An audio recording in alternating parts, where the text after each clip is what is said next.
Good morning students, how are you? I hope you are fine. Class 8 में बेटा geography lesson 19 कृषि read करेंगे, ठीक है। तो बेटा कृषि का अंग्रेजी पर्याय क्या होता है? एग्रीकल्चर, ठीक है। ये लैटिन भाषा के दो वर्ड से मिलकर बना है, ठीक है। कौन कौन से हैं वो? एगर का भूमि का टुकड़ा,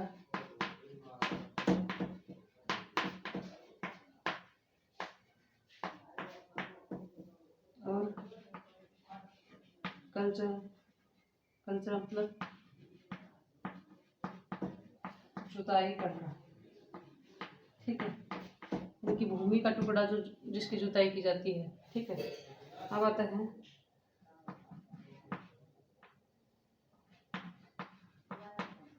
प्लाउमैन के अनुसार क्या कहा गया है? कृषि फसलों को उगाने के लिए कृषि फसलों को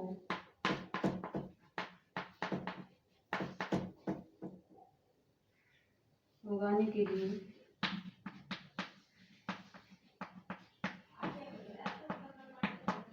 बड़े पैमाने पर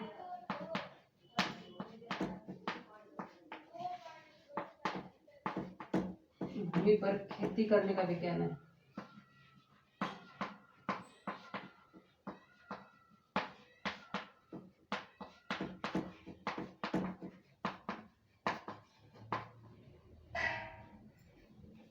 कृषि फसलों को एक बड़े पैमाने पर क्या करते हैं? हम भूमि पर उगाते हैं फसलों को, ठीक है। बहुत बड़े पैमाने पर हम फसलों को भूमि पर उगाते हैं, ठीक है। तो इस तरह से खेती करने का क्या है? विज्ञान है, ठीक है। अब आता है किंतु बेटा खेती कृषि है ना, ये खाली फसलों को उगाने तक ही सीमित नहीं है। इसके अंतर्गत जंतु भी क्या किए जाते हैं? पाले जाते हैं, ठीक है। अनेक विद्वान इसके अंतर्गत जैसे पशुपालन को भी लेते हैं, उद्यान कृषि को भी लेते हैं, रेशम कीट पालन, मुर्गी पालन, ये सारे क्या होते हैं? इसमें सम्मिलित होते हैं, ठीक है। ये कृषि के अंतर्गत ही सारे आते हैं, ठीक है। अब आता है कृषि मानव का बेटा प्राचीनतम क्या है? व्यवसाय है, ठीक है। आज भी संसार की 50% जो आबादी है वो किसमें लगी हुई है? कृषि में ही लगी हुई है, ठीक है। 50% आबादी कृषि में ही लगी हुई है, ठीक है। अब आते हैं विकासशील जो देश हैं उनके लिए क्या है कृषि? जो अभी मतलब कि डेवलपिंग कंट्रीज हैं, जैसे हमारा भारत देश है, ठीक है, विकासशील देश है, तो उनका मुख्य व्यवसाय क्या है? कृषि है, ठीक है। अब आता है कृषि का प्रारंभ। कृषि का प्रारंभ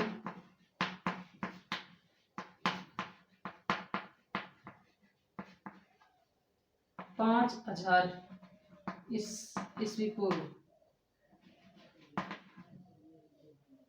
या इससे भी पूर्व नवपाषाण युग से माना जाता है, ठीक है।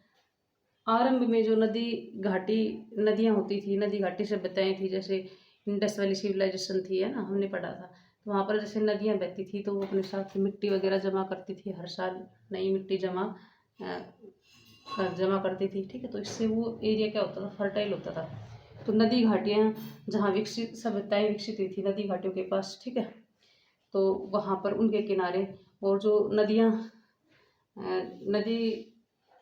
जब डेल्टा बनाती है, कैसे बनाती है बताती हूँ आपको। जैसे नदी बह के आ रही है, ठीक है, और जैसे ही वो समुद्र में मिलती हैं तो नदी समुद्र में मिलने से पहले इस तरह से जो अपने साथ मिट्टी वगैरह लेके आती है वो इस तरह से त्रिकोण शेप में क्या कर देती हैं, ठीक है, इस तरह से जमा कर देती हैं। तो इस तरह से एक त्रिभुजाकार की शेप बन जाती है, ठीक है, इस तरह से, ठीक है। तो ये हो जाता है डेल्टा।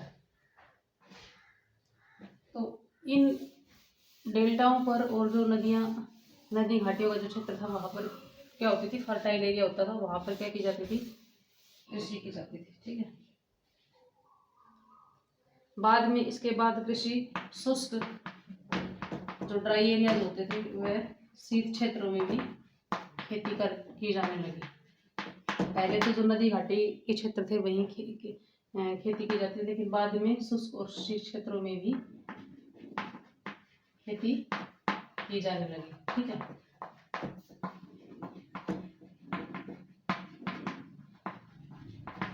अब इसके बाद आते हैं अगले पेज पर। देखोगे तो बेटा इस चित्र में दिखाया गया है कि इस एक चित्र दे रखा है। ठीक है, इसमें दे रखा है कि विश्व में कृषि योग्य भूमि का जो वितरण दे रखा है, ठीक है, इसके बारे में दिखा रखा है, वो आप देख सकते हो। ठीक है, अब आता है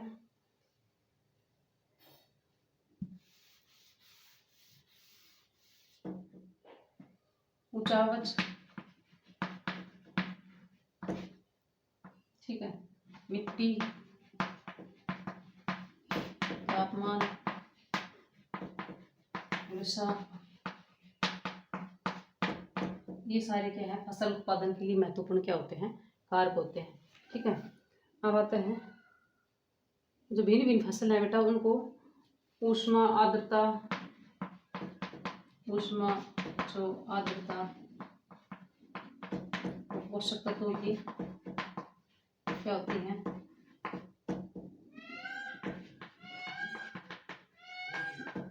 निश्चित आवश्यकता होती है। ठीक है, यानी कि अलग अलग पौधों को क्या चाहिए, किसी को पानी कम चाहिए, किसी को ज़्यादा चाहिए। ठीक है, किसी को जो अलग अलग पोषक तत्वों की आवश्यकता होती है अलग अलग फसलों को। ठीक है, इस तरह से ये भिन्न भिन्न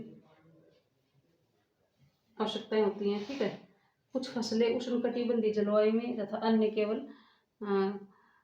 केवल उपोष्णकटिबंधीय क्षेत्रों में भी होते हैं। ठीक है, अब आता है प्राचीन समय से ही खेती के तरीकों में क्या हो रहा है बेटा, अत्यधिक सुधार होता आया है। ठीक है, पुराने जमाने के किसान क्या यूज करते थे, जैसे कुदाल,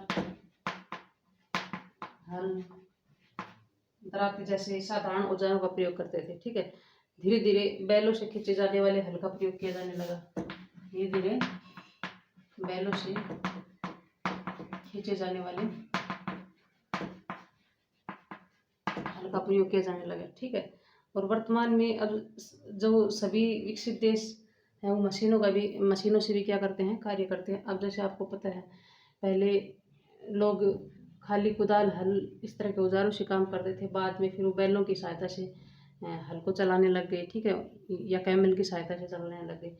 अब जो देश क्या हो चुके हैं, विकसित हो चुके हैं, अब टेक्नोलॉजी एडवांस हो चुकी है। अब क्या करते हैं, अब नई नई मशीनें आ गई हैं, ट्रैक्टर, हार्वेस्टर। ठीक है, इस तरह से अब वो इनसे क्या करने लगे, खेती करने लगे। ठीक है, अब खेती में काम करने वाले जो मजदूर हैं उनकी संख्या क्या होगी, घट गई है, और उनकी जगह किसने ले ली है, मशीनों ने ले ली है। ठीक है, अब इन देशों में काफ़ी लोग उद्योग तथा नौकरी जैसे व्यवसायों में लग गए हैं। मतलब जो डेवलप कंट्रीज हैं जहाँ पर बड़े बड़े फार्मों पर खेती की जाती है, जहाँ मशीनों से कार्य किया जाता है, उन देशों में क्या है, जो लोग हैं वो या तो नौकरी करते हैं या फिर वो उन्होंने अपना उद्योग स्थापित किया हुआ है। ठीक है, अब कहने का मतलब ये है कि जहाँ पर खेती में मजदूरों की आवश्यकता होती थी उसकी जगह किसने ले ली, मशीनों ने ले ली है। ठीक है, किसमें, जो डेवलप कंट्रीज हैं उनमें, विकसित देशों में। ठीक है, अब आता है कृषि के प्रकार। कृषि के प्रकार बेटा हमने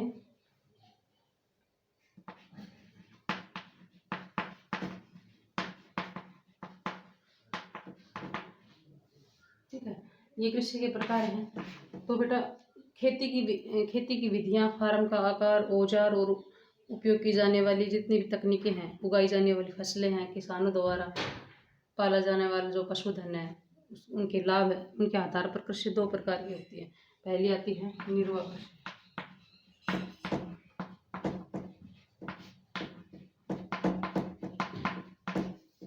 और दूसरी आती है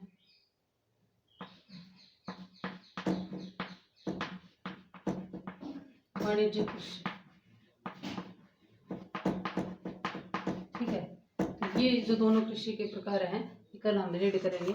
इतना इसका इंट्रोडक्शन दिया है, इसको अच्छे से रीड करना, इससे रिलेटेड जो भी क्वेश्चंस बनते हैं वो आपको लर्न करना है। थैंक्स बेटा।